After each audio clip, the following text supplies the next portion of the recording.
अकाल शतक तखत के मालक धन धन साहिब श्री गुरु ग्रंथ साहिब जी की पावन पवित्र हजूरी अंदर जुड़ बैठी गुरु प्यारी गुरु रूप साध संगत जीओ।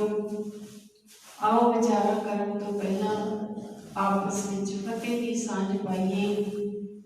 प्यार ते सत्कार नाल बुलाओ जी फतेह। वाहिगुरू जी का खालसा वाहिगुरू जी की फतेह।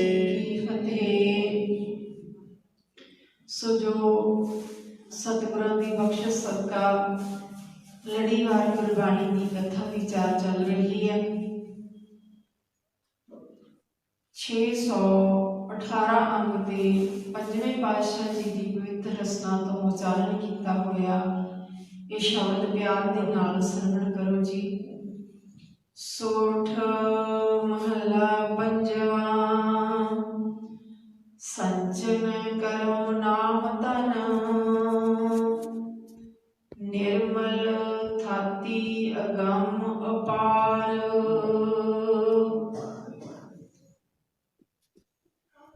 बिलश विनोद आनंद सुख माणो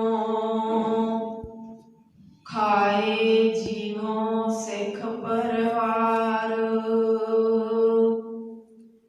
हर के चरण कमल आधार संत प्रसाद पायो सच गोविथ।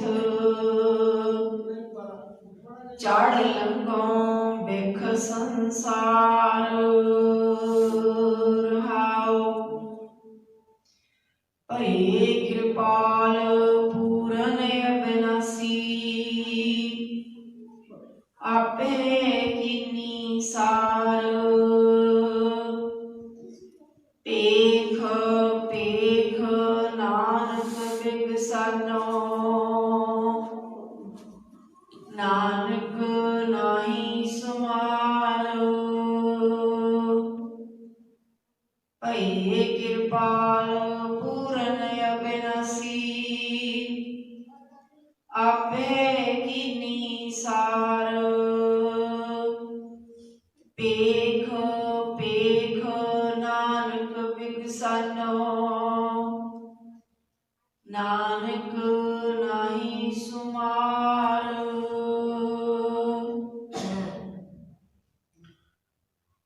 कोशिश करते हैं कि सतगुरां दे इस पावन शब्द तो कुछ सेध लैके अपने जीवन दे विच वसाउणा करिए।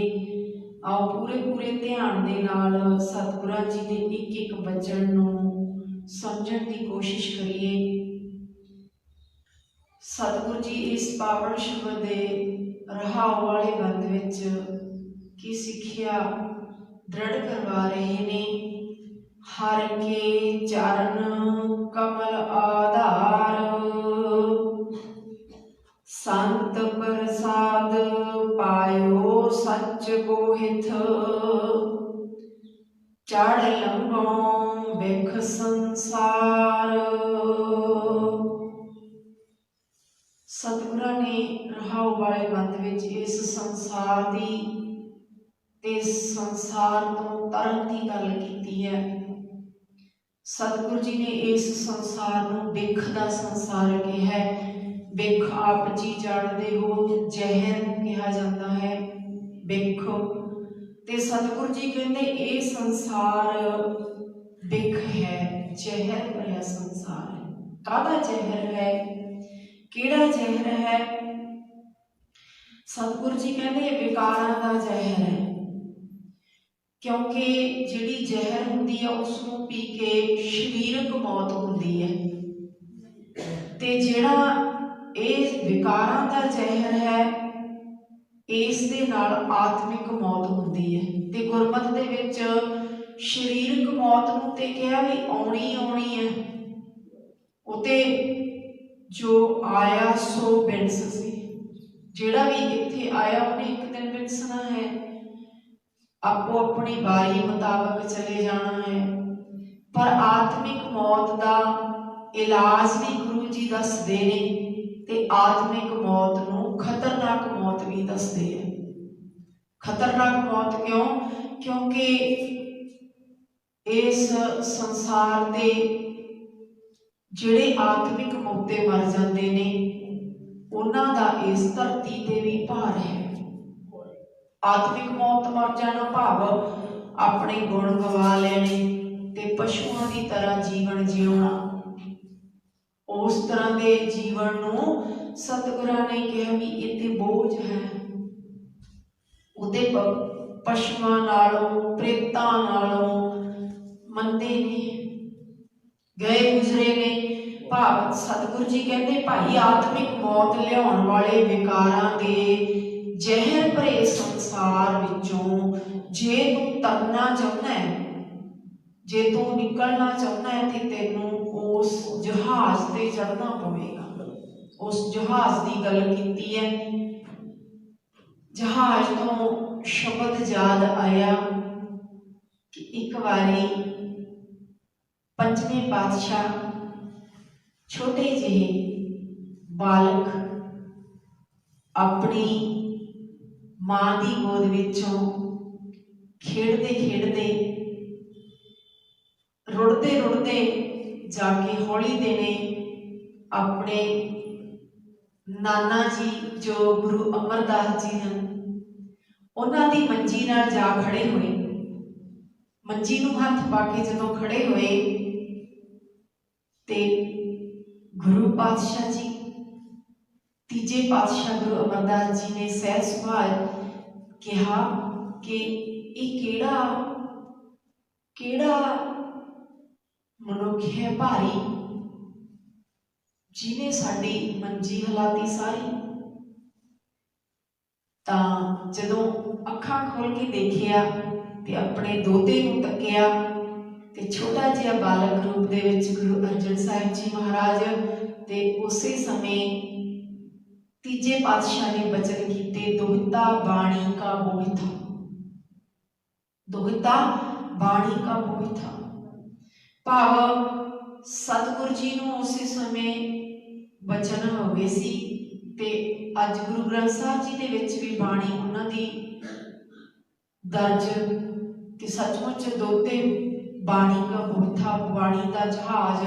ਭੱਟਾਂ ਨੇ ਵੀ ਗੁਰੂ ਅਰਜਨ ਸਾਹਿਬ ਜੀ ਨੂੰ ਜਹਾਜ਼ ਕਰਕੇ ਲਿਖਿਆ, ਨਾਮ ਦਾ ਜਹਾਜ਼, ਬਾਣੀ ਦਾ ਜਹਾਜ਼। ਤਾਂ ਹੁਣ ਦੇਖੋ ਕਿ ਉਸ ਸਮੇਂ ਉਸ ਤੋਂ ਵੱਡੇ ਪਿਰਥੀ ਚੰਦ ਵੀ ਸੀ, ਉਹ ਵੀ ਕਿਤੇ ਨਾਨੇ ਦੀ ਮੰਜੀ ਦੇ ਨੇੜੇ ਆਏ ਹੋਣਗੇ, ਪਰ ਗੁਰੂ ਅਰਜਨ ਸਾਹਿਬ ਜੀ ਨੂੰ ਜੋ ਬਚਨ ਕੀਤੇ ਦੁਹਿਤਾ ਬਾਣੀ ਕਾ ਮੋਹਿਤਾ ਤੇ ਬਾਣੀ ਦੇ ਮੋਹਿਤ ਬਾਣੀ ਦਾ ਉਚਾਰਨ ਕਰਕੇ ਇਹ ਸਾਹਿਬ ਸ਼੍ਰੀ ਗੁਰੂ ਗ੍ਰੰਥ ਸਾਹਿਬ ਜੀ ਦੀ ਸੰਪਾਦਨਾ ਇਹ ਜਹਾਜ਼ ਤਿਆਰ ਕੀਤਾ। ਆਪਾਂ ਹਰ ਰੋਜ਼ ਪੜ੍ਹਦੇ ਹਾਂ ਵਾਹਿਗੁਰੂ ਨਾਮ ਜਹਾਜ਼ ਹੈ, ਚੜੇ ਸੋ ਉਤਰੇ ਪਾਰ। ਜਿਹੜਾ ਚੜ ਜਾਂਦਾ ਭਾਈ ਪਾਰ ਉਤਰ ਜਾਂਦਾ ਹੈ। ਇਹ ਜ਼ਹਿਰ ਭਰੇ ਸੰਸਾਰ ਦੇ ਵਿੱਚੋਂ ਪਾਰ ਲੰਘ ਜਾਂਦਾ ਹੈ। ਜਿਹੜਾ ਵੀ ਚੜ ਜਾਂਦਾ ਹੈ ਤੇ ਬਾਣੀ ਕਾ ਮੋਹਿਤਾ ਦਾ ਭਾਵ ਇਸ ਸੰਸਾਰ ਤੋਂ ਤਰਨ ਦੇ ਲਈ ਇਹ ਜਹਾਜ਼ ਤਿਆਰ ਕੀਤਾ ਗੁਰੂ ਅਰਜਨ ਸਾਹਿਬ ਜੀ ਨੇ। ਸਾਹਿਬ ਸ਼੍ਰੀ ਗੁਰੂ ਗ੍ਰੰਥ ਸਾਹਿਬ ਜੀ ਜੋ ਆਦਿ ਕਰਕੇ ਪਹਿਲਾਂ ਭਾਈ ਗੁਰਦਾਸ ਜੀ ਤੋਂ ਇਹ ਮੋਹਿਤ ਜਹਾਜ਼ ਤਿਆਰ ਸੰਪਾਦਨਾ ਕਰਵਾਈ ਤੇ ਉਸ ਜਹਾਜ਼ ਤੇ ਚੜ੍ਹਨ ਦੇ ਲਈ ਭਗਤ ਕਬੀਰ ਜੀ ਨੇ ਵੀ ਹਵਾਲਾ ਦਿੱਤਾ ਹੈ, ਕਹਿਓ ਨਾ ਰਾਮ ਜਹਾਜ਼। ਵੀ ਕਿਤੇ ਉਸ ਰਾਮ ਦੇ ਜਹਾਜ਼ ਵਿੱਚ ਚੜ੍ਹੀ ਇਸ ਸੰਸਾਰ ਦੇ ਸਮੁੰਦਰ ਦੀਆਂ ਲਹਿਰਾਂ ਦੇ ਵਿੱਚ ਗੋਤੇ ਖਾਂਦੇ ਮਨੁੱਖ ਨੇ ਕਦੇ ਇਸ ਜਹਾਜ਼ ਵੱਲ ਤੱਕਿਆ ਹੀ ਨਹੀਂ ਵੀ ਮੈਂ ਇਸ ਜਹਾਜ਼ ਤੇ ਚੜ੍ਹ ਕੇ ਪਾਰ ਲੰਘ ਜਾਵਾਂ। ਤਾਂ ਸਤਿਗੁਰੂ ਜੀ ਅੱਜ ਦੇ ਇਸ ਪਾਵਨ ਸ਼ਬਦ ਦੇ ਰਹਾਉ ਵਾਲੇ ਬੰਦ ਵਿੱਚ ਇਹ ਸਮਝਾਉਣਾ ਕਰਦੇ ਨੇ ਵੀ ਤੂੰ ਵਿਖ ਵਾਲੇ ਸੰਸਾਰ ਤੋਂ ਜਾਣਾ ਚਾਹੁੰਦਾ, ਤਰਨਾ ਚਾਹੁੰਦਾ, ਲੰਘਣਾ ਚਾਹੁੰਦਾ, ਪਾਰ ਕਰਨਾ ਚਾਹੁੰਦਾ, ਸੁੱਖ ਲੈਣਾ ਚਾਹੁੰਦਾ ਤਾਂ ਇਸ ਜਹਾਜ਼ ਦੇ ਵਿੱਚ ਚੜ੍ਹ, ਜਿਹੜਾ ਤੈਨੂੰ ਇਸ ਜ਼ਹਿਰ ਭਰੇ ਸਮੁੰਦਰ ਤੋਂ ਪਾਰ ਲੰਘਾ ਦੇਵੇਗਾ। ਤੇ ਸਤਿਗੁਰੂ ਜੀ ਕਹਿੰਦੇ ਗੁਰੂ ਦੀ ਕਿਰਪਾ ਨਾਲ ਮੈਂ ਸਦਾ ਤੇਰੇ ਪ੍ਰਭੂ ਦੇ ਨਾਮ ਜਹਾਜ਼ ਨੂੰ ਲੱਭ ਲਿਆ ਉਸ ਜਹਾਜ਼ ਨੂੰ ਤੇ ਉਸ ਵਿੱਚ ਚੜ ਕੇ ਮੈਂ ਪਾਰ ਲੰਘ ਲਿਆ, ਮੈਂ ਪਾਰ ਲੰਘ ਗਿਆ। ਤੁਸੀਂ ਵੀ ਆ ਜਾਓ, ਆਪਾਂ ਨੂੰ ਕਹਿ ਰਹੇ ਹੋ ਤੁਸੀਂ ਵੀ ਲੰਘ ਜਾਓ। एक बारी 10वें पातशाह हुण इस जहाज के पार लगन की गल ते पहला विश्वास बनाना पवेगा भी सचमुच ये जहाज है ते जहाज से चढ़ के पार लंघ जाइदा है। पहले तो विश्वास बनाना पवेगा ना, जे विश्वास नहीं हैगा तो फिर कहते दसो जी जहाज कित्थे है, जहाज क्यों कहते हैं। फिर तो बहुत सारे सवाल खड़े होंदे हैं, तर्कवादियों ने सवाल करने हैं, सवाल खड़े होंदे हैं। पर जे विश्वास कर लिया भी ये जहाज ज्ञान शब्द गुरु नाम ये जहाज है तो ये जो चलना की है भाव इस द्वारा चलना, जो कहा गया करने लिए वो करना, जो कहा गया छड्डण लिए वो छड्डना, ये जहाज से चढ़ना है। तो एक बारी की होया कि दशमेश पिता जी दरबार सजाते होंगे, ढाडी कवि होर भी बाहरों आते, तो एक बारी एक पंडित आया तो पंडित जी ने कहा भी मैनू भी कथा का मौका दे दिओ, मेरे भी चार छिल्लड़ बन जाणगे, मैनू कथा का मौका दिओ। गुरु साहब कहते कोई नहीं भाई तू भी आ जी। पंडित जी आ गए अपना गरुड़ पुराण लैके कच्छ दे विच। जदों गरुड़ पुराण लैके आए ते बारी आ गई कथा करन दी। कथा करन लगे, खोलिया गरुड़ पुराण ते कहंदे भी कथा करते करते कहंदे जदों मनुख चढ़ाई कर जांदा है ते उस नूं 365 दिन भाव 1 साल लगता है अगे पहुंचण दे। जदों उसने इन्ने वचन कहे तो एक गुरसिख हुण ये अवस्था जिन्नी जिन्नी जिसकी अवस्था है उन्नी उन्नी गल करनी हुंदी है। तां ते सतगुरां ने ये समुंदर सागर अगाध बोध बाणी कहा भी जिन्नी कोई सुरत करके ये चुंबी लाउंदा है उन्नी उसनूं ज्ञान प्राप्त हो जाता है। भाव उन्नी उन्नी सोची आती जाती है ते अथाह समुंदर है, जिन्ना भी कोई डूंगा जाऊगा उन्हें कोई मोती हीरे चुग लवेगा, उन्नी मत उच्ची हो जाएगी। तो जदों गरुड़ पुराण दे विच उसने कहा भी जदों मनुख चढ़ाई कर जाता है तो उसनूं 365 दिन लगते हैं ते 365 दिन फिर आ कर्म जदों हजे आ कर्म तां कहण लगे सी भी आ कुछ करना हुंदा है, जिवें उन्हां दा लिखिया भी इन्ने दिन दीवे भी जगाउणे आ पिन्नियां वट्टणियां आ कुछ करना, वो तां हजे गिणती बाद विच करदा है ते पहले ही एक गुरसिख उठ के खड़ा हो गया। कहता बादशाह जे 1 साल लगता है, कहते जे तुहाडी कृपा हो जावे तां 1 हफ्ते दे विच ही उत्थे पहुंचा दिता जाएगा। 1 हफ्ता ही लगता है तुहाडी कृपा होवे तां। हुण वो हजे बैठा नहीं ते एक होर उदों उच्ची अवस्था वाला खड़ा हो गया ते उठ के कहता बादशाह 2 दिनों के विच ही 4 दिनों के विच ही पहुंचाया जा सकता है। ते तीजा खड़ा हो गया उठ के, वो कहता जी 1 दिन के विच ही पहुंचाया जा सकता है। ते चौथा खड़ा होया सतगुर जी तुहाडी कृपा होवे ते 1 छिन मात्र दे विच ही पहुंचा जा सकता है। छिन मात्र दे विच अख दे झपके जिन्ने समय दे विच ही उत्थे पहुंचा जा सकता है। जदों इदां 4 गुरसिख खड़े होके ये सवाल जवाब करने लगे ते पंडित जी कहते गुरु जी तुहाडे दरबार विच मेरी तौहीन है, मेरी बेइज्जती करी जाते हैं। मैं क्या 365 दिन लगते हैं ते उठ के होर सवाल जवाब करन लग पे। सतगुरु जी कहते कोई गल नहीं भाई आप पूछ लेने हैं। आप नहीं सतगुरु जी बोले ते भाई गुरदास दूजा जिमें भाई गुरदास जी एक होए है जिन्हां ने आदवीर की जदों संपादना की गुरु अर्जन साहिब जी ने, तो उदों लिखत लिखी है भाई गुरदास जी ने। ते उन्हां दियां 39 वारां ने ते 40वीं वार एक भाई गुरदास दूजा की मन्नी जाती है। भाई गुरदास जी दूजा उत्थे बैठे सी, विराजमान सी, ते गुरु साहब कहते भाई तुसी जवाब दिओ। भाई साहब ने बड़े सोहने तरीके दे नाल उसनूं जवाब दिता।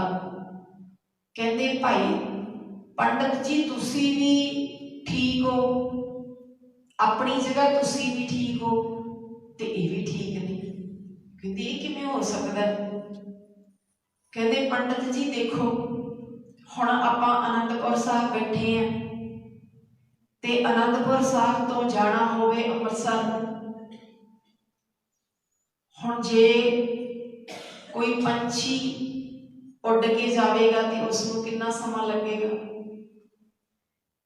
ते जे कोई कीड़ी चल के कीड़ी कह दे भी मैं जाना है, जां इउं मन लवो कि कोई साइकिल ते जा रहा है ते साइकिल वाले का रस्ता जां साइकिल वाले दीयां औकड़ां, साइकिल वाले दे जाण दा समा वो साइकिल वाला जानदा है, पहुंच तो जाएगा पर वो साइकिल वाला जानता है। जो कोई गड्डी का सफर करता है, कोई ट्रेन का सफर करता है, कोई जहाज से जाना चाहता है, जहाज से जाता है, तो फिर उसके अपने नज़ारे ने। तो इस करके कि 365 दिन लगते होणगे तुहाडे गरुड़ पुराण दे विच लिखिया 365 दिन लगते होणगे ते तुहानूं इन्ने कर्म भी करने पैंदे होणगे, पर सतगुरां दी बख्शिश सदका इत्थे ते एक छिन दे विच ही पहुंचा जा सकता है।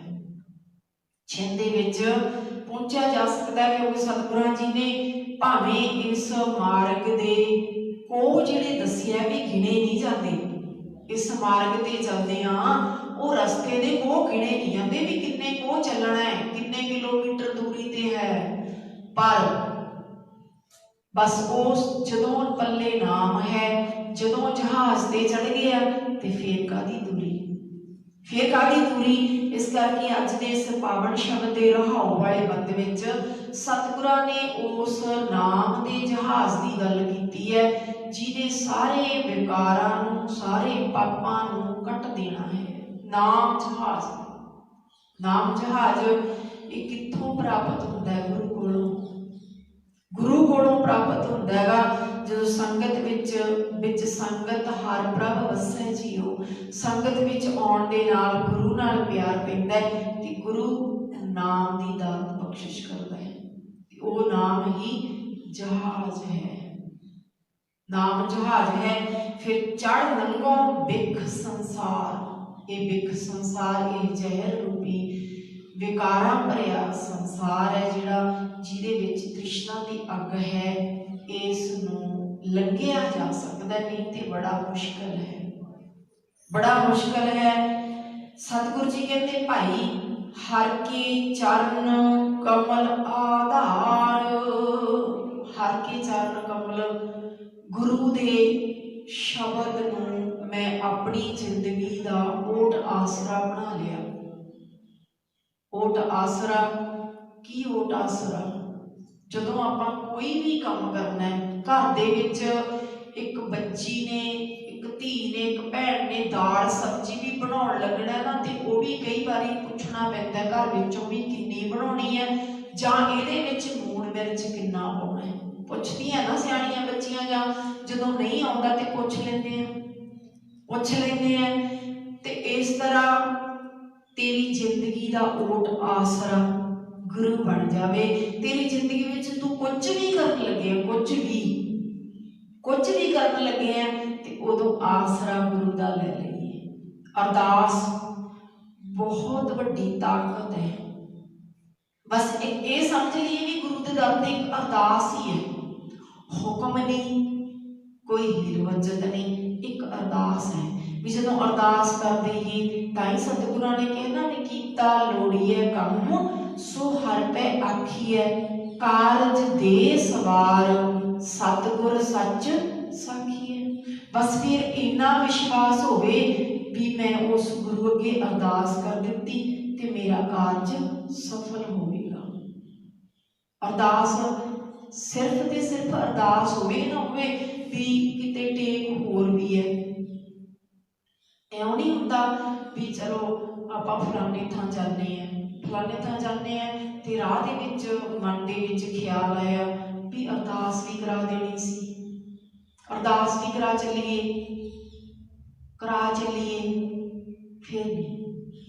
अरदास बस एक अरदास ही होवे भी तू ही ऊंट आसरा है, वो बन जावे गल। जिवें गुरु नानक पातशाह जी ना नदी दे विच इशनान करन चले गए, बहुत संगत है नाल, बहुत संगत है, इशनान करन लगे है ते एकदम झुखड़ झोला मीह हनेरी आ गया।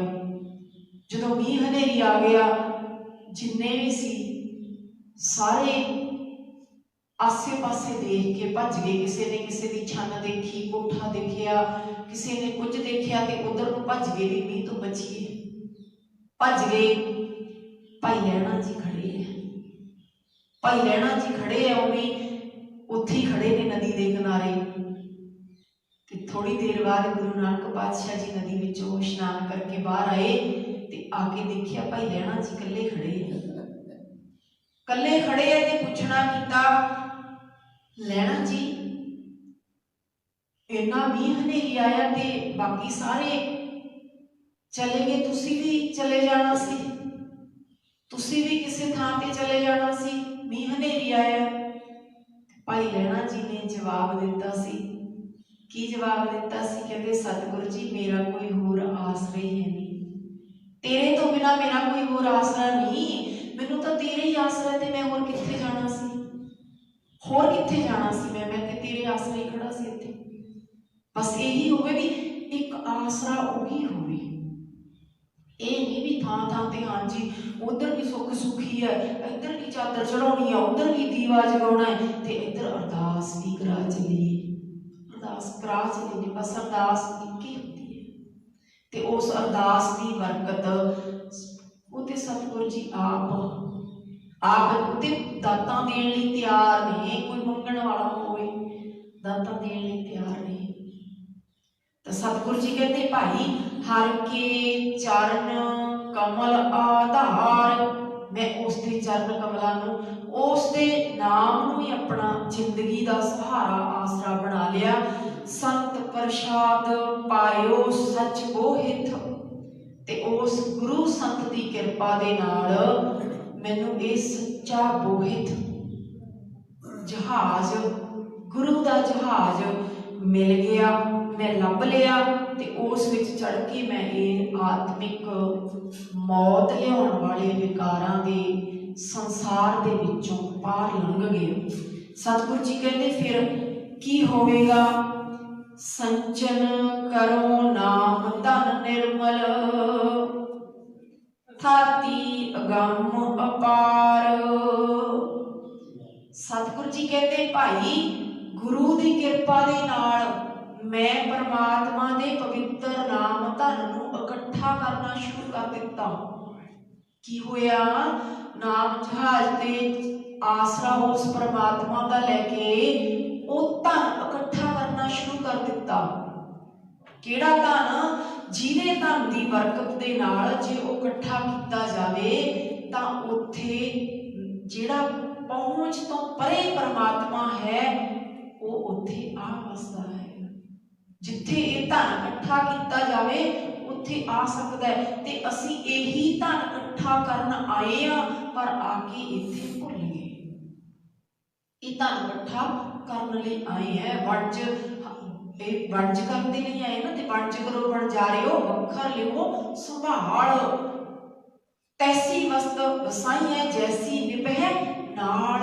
ये वंज करना है पर भुल गए, इत्थे आके वंज पूरी करने लग पे। वंज करो, सारे वणजारे हैं, वंज करना आए हैं। वंज करो वणजारियो वखर लिओ संभाल, वो वस्तु संभालो, ओदी संभाल करो। तैसी वस्त वसाई है जैसी निभै नाल, वो वस्तु इकट्ठी करो जिहड़ी नाल जानी है, जिहड़ी नाल जानी है। हर रास मेरी मन बनजारा सतगुर ते रास जानी। ये मन नूं बनजारा बना के वो रास, वो पूंजी, रास का भाव होता है पूंजी, वो पूंजी इकट्ठी करनी है। ते वो पूंजी पता कित्थों लगू? सतगुर दे रास जानी। वो सतगुर जी दसदे भी आ पूंजी इकट्ठी करनी है, तो आ धन इकट्ठा करना है, इस सच्चा धन है ये इकट्ठा करना, ते ये धन तेरा उत्थे चलना है जिथे तेरे ते विपता होनी। केड़ी विपता? सतगुर जी ने सुखमनी साहब की पूरी अष्टपदी ये आधार ते उच्चारण की है। शायद दूजी तीजी अष्टपदी है।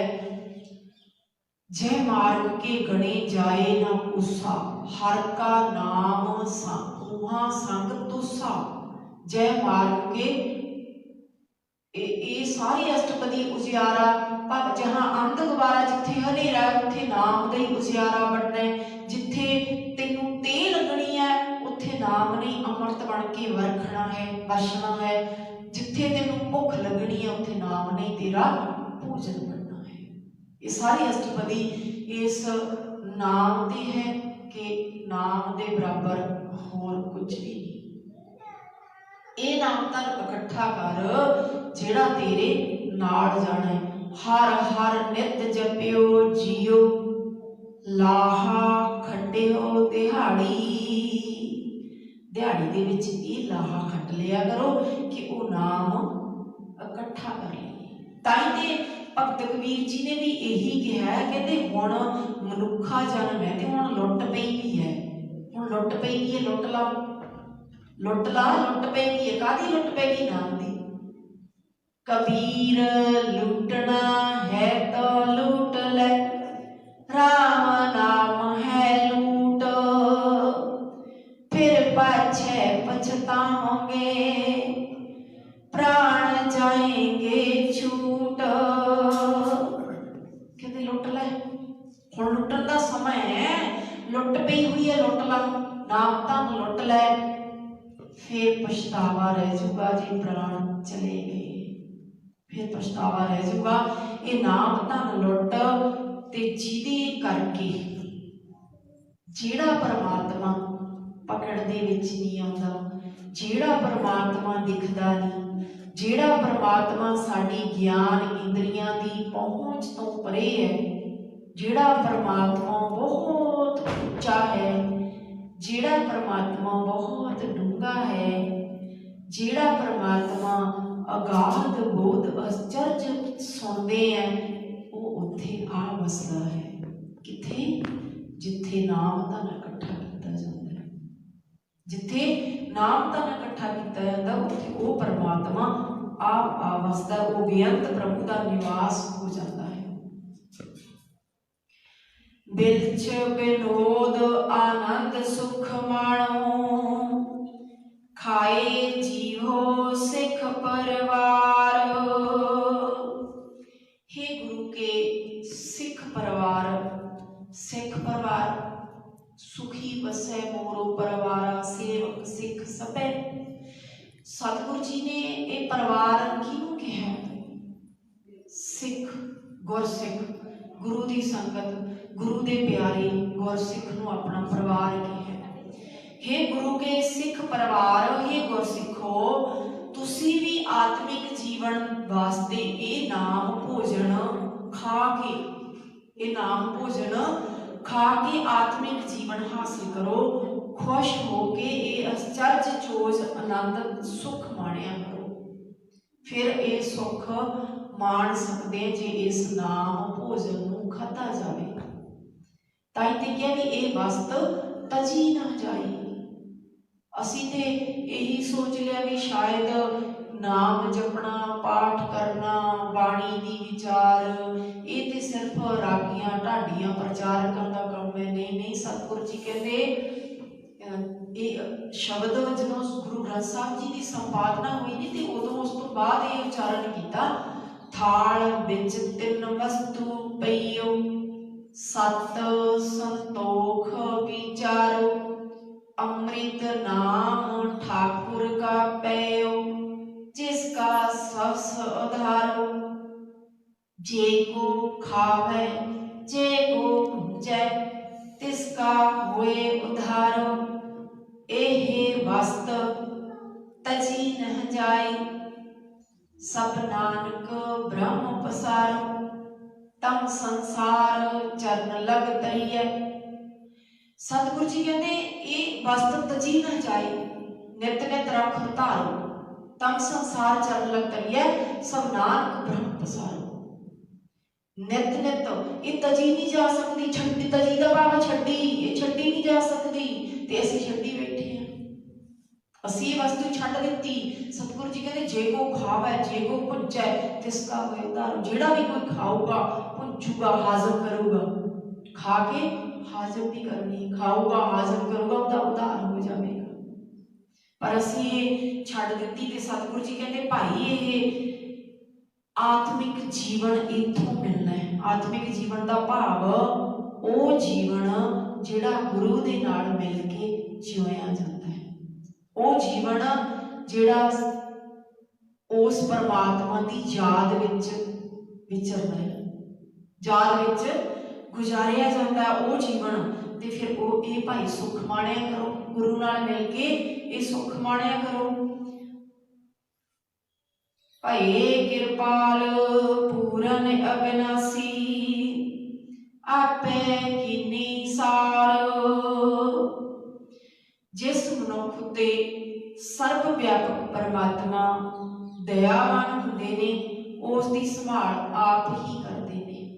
फिर सतगुरु जी ने हुण पहला कहा भी किहदे ते दयावान हुंदे आ। आपां ये हुण पढ़िया भी दयावान जिहदे ते हुंदे आ ਉਹਦੀ संभाल आप करते हैं। पर इस तो पहला आपां रहाओ वाला बंद याद चेते दे विच रखना कि सारा शब्द उस रहाओ दे आले दुआले घुमदा है। ते रहाओ वाले बंद विच आपां समझना कीता है भी जिहने अपने जिंदगी का आसरा उस परमात्मा दे चरण कमलां नूं बनाया। हुण जिहने चरण कमलां नूं अपनी जिंदगी का आसरा बना लिया ते परमात्मा उहदे ते दयावान होणगे ते फिर उसकी संभाल करनगे। इत्थे आपां ये कह के अपने आप को पासे नहीं कर लेना भी जदों साडे ते दयावान होणगे साडी संभाल करनगे असीं नाम जपांगे। नहीं नहीं, सतगुरां ने पहला रहाओ वाले बंद विच समझाया है भी तुसीं भी मैं हुण अपने ते लाके कहंदे ना भी मैं अपनी जिंदगी का आसरा बना लिया ते मैं वो जहाज लभ लिया, मैं उस जहाज ते चढ़ के ये विख संसार तो पार हो गया। हुण सतगुरां ने आप ते लाके समझाया सानू है भी तुसीं भी इदां करना है, तुसीं भी इदां करना है। ते फिर सतगुरु जी दयावान हुंदे ने, दयावान होणगे। भये कृपाल पूर्ण अविनाशी जिहड़े कदे भी ना नास होने वाले परमात्मा जी वो सर्व व्यापक दयावान हुंदे ते फिर उसकी संभाल आपे करदी है। पेख पेख नानक बिकसानो नानक नाही सुमार। पंजवें नानक जी फरमान करते हैं उसका एक कौतक वेख वेख के कि पेख पेख नानक बिकसानो। बिकसना होता है खुश होना, खिड़ना, आत्मिक खेड़ा जिहड़ा जपजी साहब दे विच पढ़ते हैं सुने हैं दुख पाप का नास नानक भगता सदा विकास। विकास खेड़ा वेख वेख के खुश हो रहा ते सेवक की संभाल करन दी प्रभु की दया का अंदाजा लाया नहीं जा सकता। वो अपने सेवक की संभाल किस तरह करता है उहदा अंदाजा लाया नहीं जा सकता। किस तरह दयावान हुंदा है ये भी सोचिया नहीं जा सकता, अंदाजा नहीं लाया जा सकता। वो परमात्मा के आश्चर्य कौतक ने किस तरह दयावान हुंदा है नहीं सोचिया जाता। साडी समझ तो बाहर है। एक छोटी जी उदाहरण इतिहास दे विचों छोटी जी उदाहरण लैके समझांगे भी वो सतगुरु जी जदों दयावान हुंदे है ते आम मनुख की समझ तो परे हुंदी है। ये गल जदों एक छोटी जी इतिहासक रामज जदों भाई मंझ जी गुरु के दर ते आए सिख बने। पहला नहीं आप ਪਹਿਲਾਂ ਤੋਂ ਸ਼ੁਰੂ ਤੋਂ ਤਾਂ ਬਹੁਤ ਲੰਬੀ ਹੈ ਕਿ ਕਿਵੇਂ ਸਿੱਖ ਬਣੇ। ਜਦੋਂ ਸਿੱਖ ਬਣੇ ਤੇ ਸੇਵਾ ਕਰਨ ਲੱਗੇ, ਗੁਰੂ ਦੇ ਦਰਬਾਰ ਦੇ ਵਿੱਚ, ਗੁਰੂ ਦੇ ਲੰਗਰ ਦੇ ਵਿੱਚ ਸੇਵਾ ਦੀ ਡਿਊਟੀ ਸੰਭਾਲ ਲਈ। ਸੇਵਾ ਕਰਦੇ ਆ, ਲੱਕੜਾਂ ਦੀ ਪੰਡ ਲੈ ਕੇ ਆਉਂਦੇ ਆ ਤੇ ਸਾਰਾ ਦਿਨ ਸੇਵਾ ਕਰਦੇ ਆ। ਸੇਵਾ ਕਰਦੇ ਤੇ ਹੁਣ ਗੁਰੂ ਜੀ ਭਾਈ ਮੰਝ ਤੇ ਦਇਆਵਾਨ ਹੋ ਗਏ। ਦਇਆਵਾਨ ਹੋ ਗਏ, ਪੁੱਛਣ ਲੱਗੇ, ਮੰਝ ਪ੍ਰਸ਼ਾਦਾ ਕਿੱਥੋਂ ਛਕਦਾ ਹੁੰਦਾ? ਹੁਣ ਆਪਾਂ ਦੂਜੇ ਆਪਣੇ ਤੌਰ ਤੇ ਦੇਖੀਏ ਸੋਚ ਕੇ ਵੀ ਸਾਰੀ ਦੁਨੀਆ ਲੰਗਰ ਛਕਦੀ ਹੈ ਤੇ ਭਾਈ ਮੰਝ ਸਾਰਾ ਦਿਨ ਸੇਵਾ ਕਰਦਾ ਹੈ, ਉਹਨੂੰ ਕਿਉਂ ਪੁੱਛਿਆ? ਉਹਨੂੰ ਕਿਉਂ ਪੁੱਛਿਆ ਤੇ ਕੀ ਕਹਿ ਦਿੱਤਾ ਫਿਰ? ਭਾਈ ਮੰਝ ਨੇ ਕਿਹਾ, ਸਤਿਗੁਰ ਜੀ ਮੈਂ ਲੰਗਰ ਦੇ ਵਿੱਚੋਂ ਪ੍ਰਸ਼ਾਦਾ ਛਕਦਾ ਹੁੰਦਾ। ਕਹਿੰਦੇ ਭਾਈ ਮੰਝ ਨਾਲ ਦੀ ਨਾਲ ਸੇਵਾ ਕਰੀ ਜਾਂਦਾ, ਛਕੀ ਜਾਂਦਾ, ਨਾਲ ਦੀ ਨਾਲ ਹੀ ਨਾ ਸੇਵਾ ਕਰੀ ਜਾਂਦਾ, ਨਾਲ ਦੀ ਨਾਲ ਹੀ ਛਕੀ ਜਾਂਦਾ, ਫਿਰ ਕੀ ਫਾਇਦਾ? ਅੱਜ ਤੋਂ ਬਾਅਦ ਤੇਰਾ ਖਾਣਾ ਲੰਗਰ ਵਿੱਚੋਂ ਬੰਦ। ਹੁਣ ਦੁਨੀਆ ਦੇ ਤੌਰ ਤੇ ਤਾਂ ਆਪਾਂ ਦੇਖਾਂਗੇ ਲੈ ਸਾਰਾ ਦਿਨ ਸੇਵਾ ਕਰਦਾ ਤੇ ਉਹਦਾ ਪ੍ਰਸ਼ਾਦਾ ਬੰਦ ਹੋ ਗਿਆ। ਪਰ ਸਤਿਗੁਰ ਜੀ ਦਇਆਵਾਨ ਨੇ ਤੇ ਦਇਆਵਾਨ ਸੇਵਕ ਤੇ ਹੋਏ ਆ ਤੇ ਸੇਵਕ ਵੀ ਐਸਾ ਹੈ ਜਿਹਨੇ ਸਮਝ ਲਿਆ ਉਸਦੇ ਹੁਕਮ ਨੂੰ। हुक्म सेवक को सेवा बन आई, हुक्म बूझ परम पद पाई। सेवक को सेवा बन आई, हुक्म बूझ परम पद पाई। फिर वो परम अवस्था, उच्ची अवस्था होती है जो उसके हुक्म नूं बुझिया जाता है, समझिया जाता है। ते भाई मंझ ने हुक्म नूं समझ लिया। सतगुर जी कोई गल नहीं, हुण एक पंड लैके आउंदा सी ते दो पंडां कर दित्तियां। एक गुरु के लंगर दे विच ते एक बाहर बेच के अपना खाना खाण लग पिया। बेच के खाना खाण लग पिया ते ओही मंझ जदों फिर पेपर पिया ते गुरु साहब नूं कहना पै गया, मंझ प्यारा गुरु को गुर मंझ प्यारा, मंझ गुरु का बोही था जग लंघन हारा। परम पद वो अवस्था प्राप्त हो गई, वो अवस्था प्राप्त हो गई। पर ताई सतगुरु जी कहते भाई उसकी दया का अंदाजा नहीं ला, आपां की अंदाजा ला सकते हैं। हुण भाई मती दास जी के सीस ते आरा चलता है, पर गुरु जी उहदे ते दयावान ने, दया कर रहे हैं। जदों कहा ना भाई मती दास जी ने भी जलाद ने पूछया तेरी मंग की है, तेरी मंग की है? अपनी ख्वाहिश दस। कहता जी जदों तुसी आरा चलाओगे मेरा मुंह मेरे गुरु दे पिंजरे वाल कर दिओ, मेरे गुरु दे पिंजरे वाल, मेरे गुरु दे सन्मुख कर दिओ। ते गुरु दे सन्मुख होया गुरु जी दयावान होए।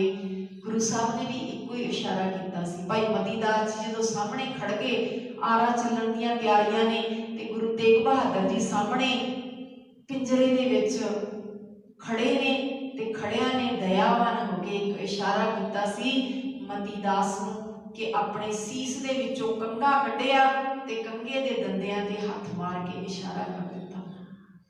मती दास डोलना नहीं, देख आ कंघा छोटी जी लकड़ है, किन्नियां कीमती लकड़ां पईयां ने बाजार दे विच, किन्नियां कीमती लकड़ां पईयां, पर किसी नूं कोई सीस उस लकड़ नूं सीस ते नहीं टकाउंदा। देख आ कंघे दे विच आरी चली है ना ते सीस ते आ गया, आरी चली है सीस ते टिक गया। तेरे ते भी जे आरा चलेगा ते तेरा भी शहीदां वाली कतार दे विच उपर नाम होवेगा। ते भाई मती दास जी ने आरा चलवाया ते हुक्म बुझ लिया।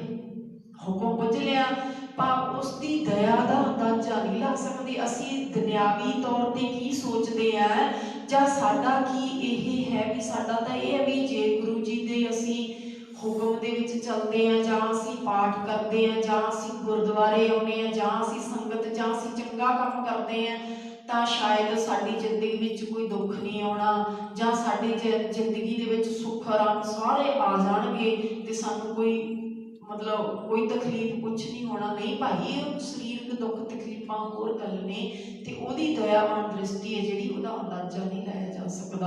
हाँ, अरदास गुरु दे दर ते बनी है। अरदास बारे आपां पहलां भी जिक्र कर चुके हैं। तो सो अज दे इस पावन शब्द के अंदर नाम के जहाज़ की गल की सतगुरां ने, कि नाम के जहाज़ नूं बाणी दे विच भी बहुत बार ये नाम जहाज़ की गल आउंदी है कि इस नाम जहाज़ पर चढ़ के भाई फिर इतिहासक तत्थ भी आपां समझिया कि जिवें उन्होंने पंडित जी ने गरुड़ पुराण के विचों 365 दिन कहा सी, पर गुरसिखां ने अपनी अपनी अवस्था के अनुसार एक छिन दे विच ही कह दिता सी कि साडे इस इत्थे ये गल्लां तेरियां पंडित जी नहीं चलणियां, कि इन्ना समा लगता है तो आ कर्म करने पैंदे है। नहीं भाई, सतगुरां की कृपा चाहिए है, कि सतगुरां का नाम ही सब कुछ है। नाम द्वारा नाम आपां चंगी तरह समझिया, होर पका लईए भी नाम सिर्फ ते सिर्फ वाहिगुरु वाहिगुरु करना नाम नहीं, वाहिगुरु का ज्ञान सारी गुरबाणी ही नाम रूप है। सारी गुरबाणी, किसी ने सवाल किया सी कि नाम जपना बद चाहिए जां गुरबाणी पढ़नी बद चाहिए है। बाणी रूप, सारी बाणी रूप नाम है, ते बाणी पढ़न दे नाल, बाणी दे जुड़न दे नाल ही नाम प्राप्त होना है। ते नाम नूं जपना, जप करना, वो सतगुरां ने साहिब श्री गुरु ग्रंथ साहिब जी की संपादना की पहली बाणी ही जप है। जप का भाव जपना, आपां सत्कार दे नाल जप जी साहिब कहने हैं, ते जप ये जपना है। पर अज दे इस नाम नूं, अज दे इस पावन शब्द दे विच जो सतगुरां ने दृढ़ करवाया, उस नाम नूं भाई जपना है। गुरबाणी रूपी नाम ज्ञान नूं अपनी जिंदगी दे विच लागू करना है। सो सतगुरु जी अपने ते भी कृपा करन, बख्शिश करना कि इस नाम की किणका मात्र दात दे के अपना जीवन भी सफला करना। सो होइयां भुल्लां दी माफ़ी, सतगुरां दा कोटान कोट धन्नवाद। सतगुर ते सतगुर की संगत बख्शण जोग है। आओ सिमरन करके समाप्तियां करिए। वाहे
दिवस रात दुहिदाई दाया खेलै सगल जगत, चंगियाइयां बुरियाइयां बचे धर्म दूर, करमी आपो अपनी